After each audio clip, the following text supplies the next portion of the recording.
आप ध्यान दीजिए कि बोर्ड वर्क बहुत ज़्यादा ज़रूरी होता है। तो बच्चे कुछ ऐसे कॉपी करने की भी सोचते हैं कि जैसा मैम ने लिखा है, जैसा मैम ने सुंदर सुंदर बनाया है, मैं भी। जॉयफुल इन्वायरमेंट होना चाहिए।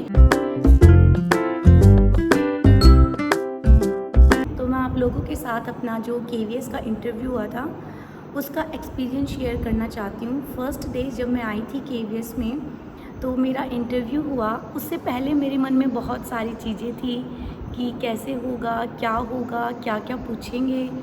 तो मेरे को बहुत लगा था कि भाई किस तरीके से मैं वो चीज़ हैंडल कर पाऊँगी, क्या बोल पाऊँगी, क्या मैं अच्छे से डेमो दे पाऊँगी।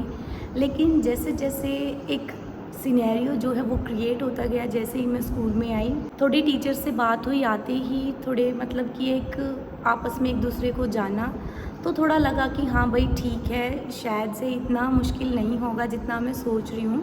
लेकिन फाइनली वो टाइम आ गया जब हमें इंटरव्यू के लिए अंदर बुला लिया गया।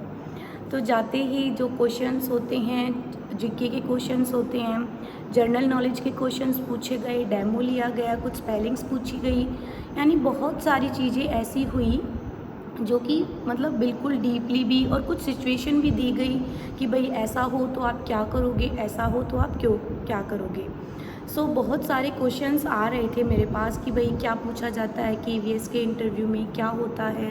तो उसके लिए मैंने सोचा कि भाई क्यों ना मैं एक वीडियो बनाऊं कि वो बच्चे देख पाएँ, वो समझ पाएँ और उन्हें पता चले कि भाई KVS में जब इंटरव्यू देते हैं तो क्या चीज़ें होती हैं, क्या नहीं होती।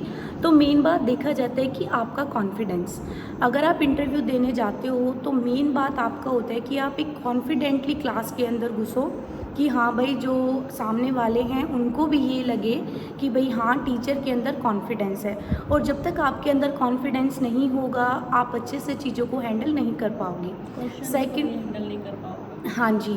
और जो सेकंड बात है वो है बोर्ड वर्क। जैसे ही आप इंटरव्यू देते हैं तो आप ध्यान दीजिए कि बोर्ड वर्क बहुत ज़्यादा ज़रूरी होता है, क्योंकि बच्चे होते हैं वो आपकी वर्बली इतनी बातें नहीं सुन पाते जितना वो लिखा हुआ पढ़ पाते हैं और देख पाते हैं। तो ज़्यादा से ज़्यादा बोर्ड का यूज़ करें और नीट एंड क्लीन हैंडराइटिंग। हाँ जी, और जो राइटिंग हो आपकी बोर्ड पे वो भी बिल्कुल नीट एंड क्लीन हो, ताकि जो हर बच्चा है वो उसको अच्छे से देख छोटे पाए। बच्चे कुछ ऐसे कॉपी करने की भी सोचते हैं कि जैसा मैम ने लिखा है, जैसा मैम ने सुंदर सुंदर बनाया है, मैं भी वैसे बनाऊंगी। हाँ जी। तो वो आपको कॉपी ज़रूर करते हैं। हाँ, तो आप ज़्यादा कोशिश कीजिए कि आप सुंदर लिखेंगे तो ही बच्चे बहुत ज़्यादा सुंदर लिखेंगे।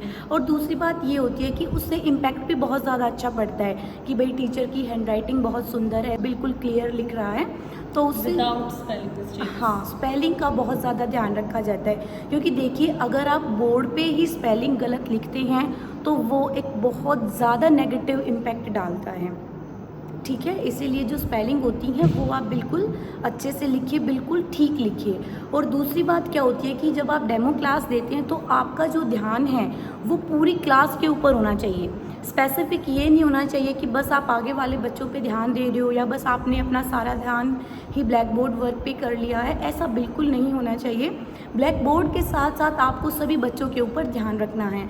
अगर बच्चे क्लास में डिस्टर्बेंस क्रिएट कर रहे हैं, थोड़ी बहुत बातें तो करते ही हैं, लेकिन उनको साथ साथ आप बोल सकते हैं बेटा चुप हो जाइए। ऐसा नहीं कि बस आप बस अपना काम पूरा कर रहे हैं, अपनी रिस्पॉन्सिबिलिटी पूरी कर रहे हैं कि बस मेरे को अपना डेमो देना है देन मैं दे के चली जाऊँ, नहीं, ऐसा बिल्कुल नहीं होना चाहिए। क्लास में एक फ्रेंडली इन्वायरमेंट होना चाहिए। और दूसरी बात है कि जॉयफुल इन्वायरमेंट होना चाहिए, ताकि ये भी ना लगे कि बस आप थोरोली बच्चों को पढ़ा रहे हो, कि बस लिख रहे हो, बोल रहे हो, वो चीज़ें भी बिल्कुल भी नहीं होनी चाहिए। आपको अच्छे तरीके से बच्चों को समझाना चाहिए, उनके साथ इंटरेक्ट करना चाहिए, उनको बताना चाहिए, वो एक अच्छे टीचर की पहचान होती है। अगर आपकी कोई और क्वेरी हो तो आप बिल्कुल बताना। हाँ जी, हाँ जी। और वन मोर थिंग, इंटरव्यू में जो पैनल बैठा होता है वो आपसे क्वेश्चंस पूछते हैं। बाय चांस आपको वो क्वेश्चन नहीं आता तो प्लीज़ आप उसको गलत ना बोलें, बिल्कुल भी आप उसको गलत नहीं बोले। आप ये कह सकते हैं कि सॉरी मेरे को नहीं आता, हाँ लेकिन मैं उस चीज़ को सीख लूँगा। वो चीज़ें बहुत ज़्यादा एक पॉजिटिव इम्पैक्ट डालती हैं। डाउटफुल है तो फिर आप मे भी करके आंसर कर सकते हैं कि मुझे पता नहीं है लेकिन मुझे ऐसा लगता है कि ऐसे हो सकता है। हाँ जी, अगर आपको नहीं पता तो आप ऐसे बोल सकते हैं। और कुछ बताइए मैम। बस मोस्टली आपने कवर कर दिया। हाँ जी, तो देखिए अगर आपकी कोई और क्वेरी है, कोई और क्वेश्चंस हैं तो प्लीज़ आप कमेंट बॉक्स में ज़रूर लिखना, हम आपको ज़रूर बताएंगे कि भाई कैसे क्या होता है। क्वेरी तो बहुत होंगी, कुछ चीज़ें कवर हुई होंगी, कुछ नहीं हुई होंगी, तो जो आपके मन में क्वेश्चंस है प्लीज़ आप हमसे पूछ सकते हैं। थैंक यू फ्रेंड्स, मिलते हैं नेक्स्ट वीडियो में।